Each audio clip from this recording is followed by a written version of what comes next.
everybody, welcome back to the Landedkiller show. Today I just wanted to spend some time talking about Convoys. Honestly, the mode I think has seen better days. I feel like it's a nice niche mode to run every once in a while. I know at one point I was advocating for subs just to be shucked into this mode and not having to deal with them anymore.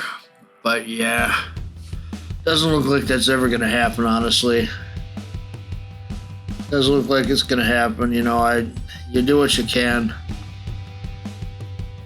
Honestly, you know, the whole game keeps changing every darn update, it seems.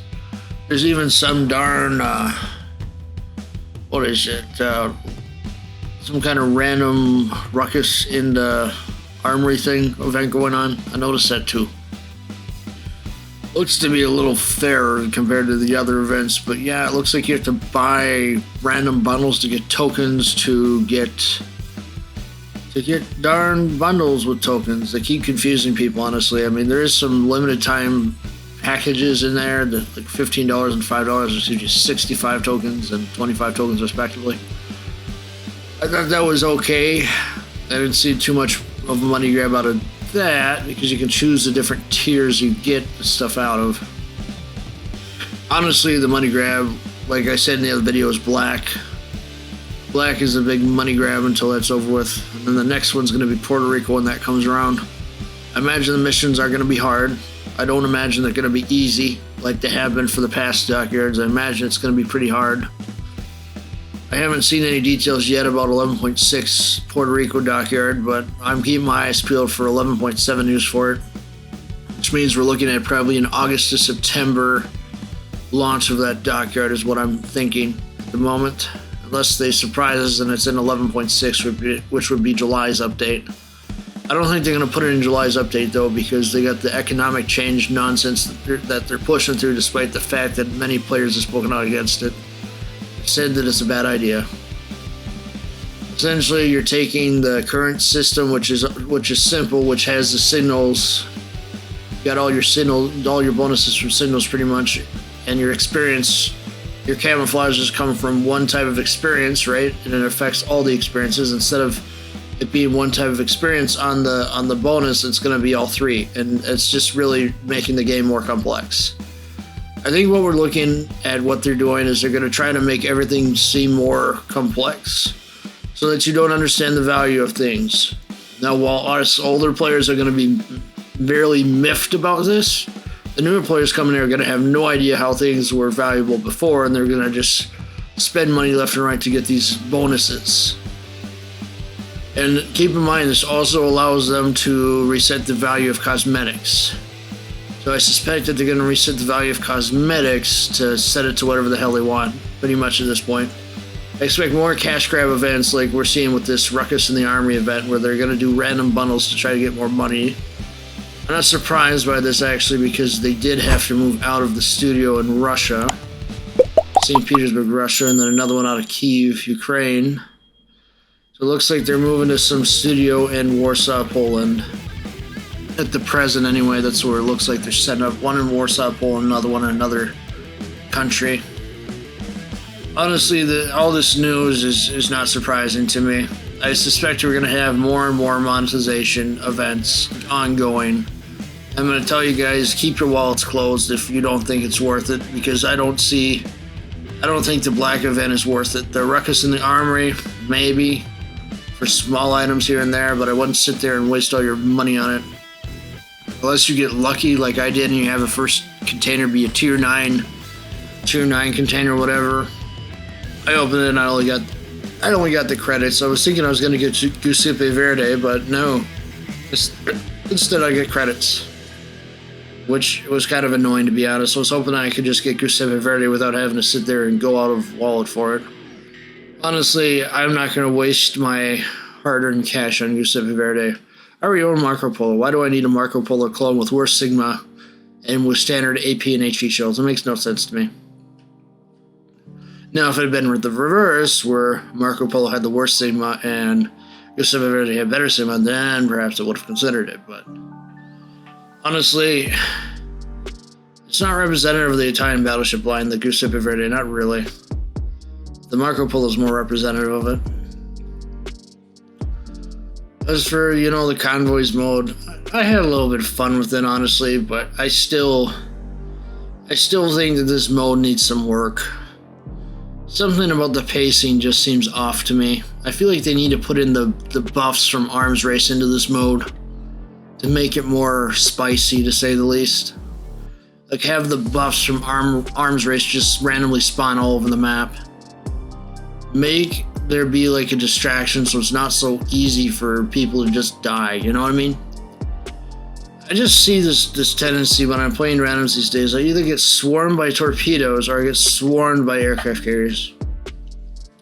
But for sure, the swarming by torpedoes is definitely becoming more prevalent lately. Honestly, I find the combat to be really different these days. Part of me is not looking forward to there being a burst fire submarine, because I keep thinking in my head, if we already have burst fire artillery ships, it's not really going to be much of a stretch for them to sit there and do burst fire submarines, which would be really bad in my opinion, and I hope does not happen, because that would be a very terrible idea. Because look at how effective these torpedoes are already. Sit there and take out a ship instantaneously if you get it right. Granted, this dispersion might help out a little bit, but look at that. I just take out that cruiser just like that. Now, yes, I can sit there and easily get destroyed, obviously, which you're going to see in a couple minutes here, but the main point being is that I don't really enjoy the fact that Wargaming's putting all their focus on carriers and submarines for the next year. But I suppose it makes sense considering the fact they're running out of artillery ships to put in the game. But yeah, it was like leaked out a long time ago, like last year, that the focus was going to be carriers and subs for one of the years. And since most of the lines this year have been artillery ships, I suspect the next year is going to be strongly focused on carriers and submarines. Now, I predict that submarines are going to have a full release by 11.7, because usually by autumn we have a good release and we haven't heard really much else. Now, granted, they could sit there and keep pushing them back until Christmas time. That's perfectly feasible, but the fact that they're developing premium submarines, I say the release is going to be hidden sometime between now and the end of the year. I don't really have a specific patch in mind for this that I can really think of at the moment, since there's a lot of changes going on, but paying attention to the dev blogs is definitely a must to determine when this will drop. Doesn't look like it's going to be 11.6. 11.7 is probably going to mostly be focused again on on the British battle cruisers. 11.8 probably start to see the start of the early access for the Japanese cruisers if they're finished. I don't know if they're going to have a full line for that. It sounded like they had a line from Tier 5 and up, which I'm surprised by. But honestly, I think that we're going to see like carriers be the next line after these Japanese light cruisers.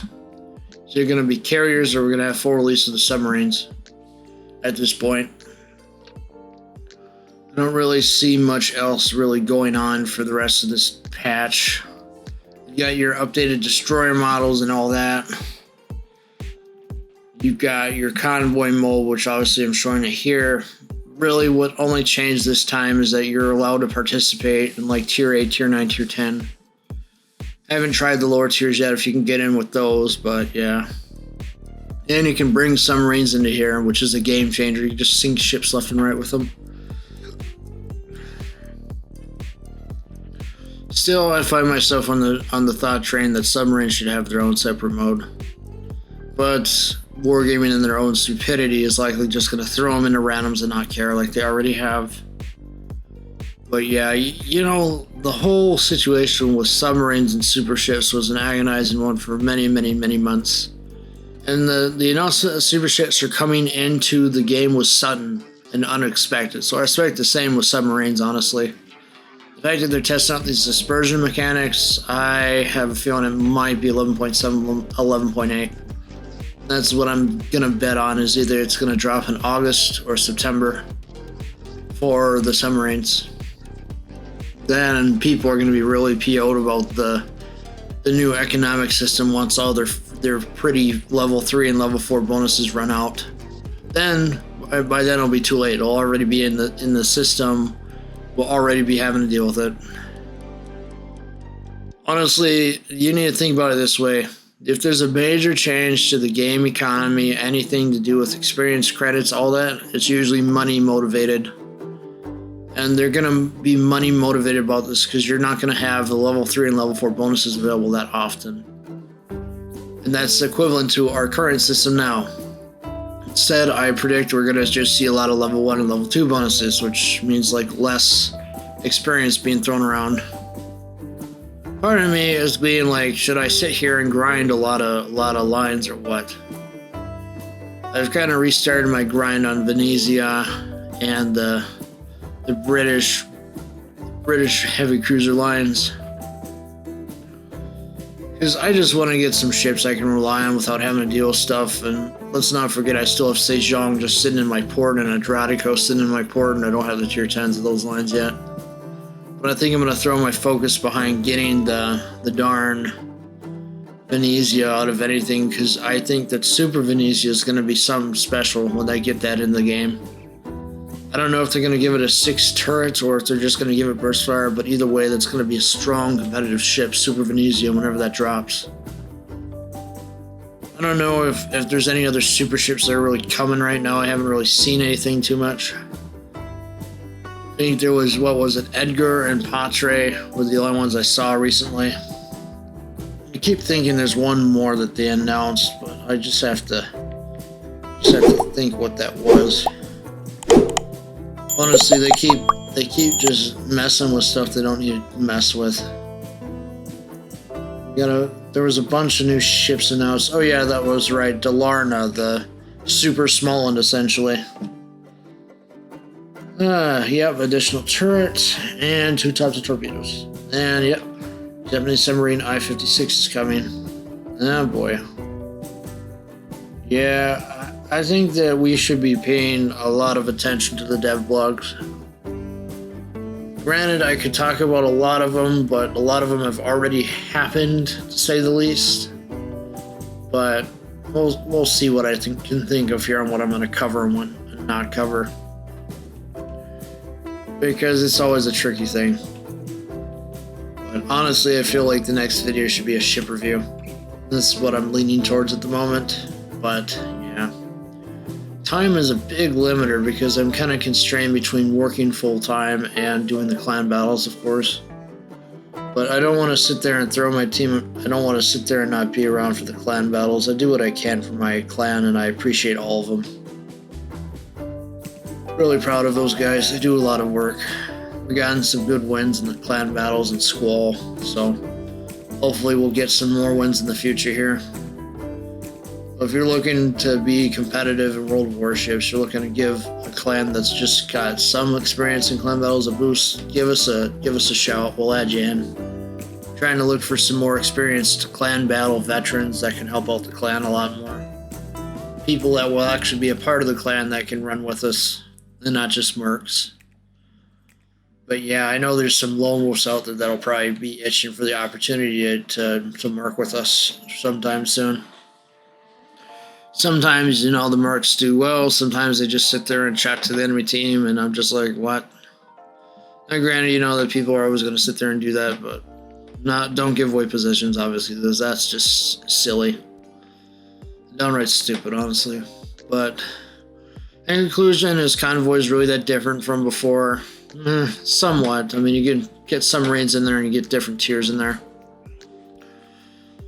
Honestly, it just needs to focus on maybe incorporating arms race buffs into it, and then I think it would be a good mode. That would get people playing it more, I think. But until next time, I appreciate all of you that watched this video, and I'll see you in the next one. Thank you.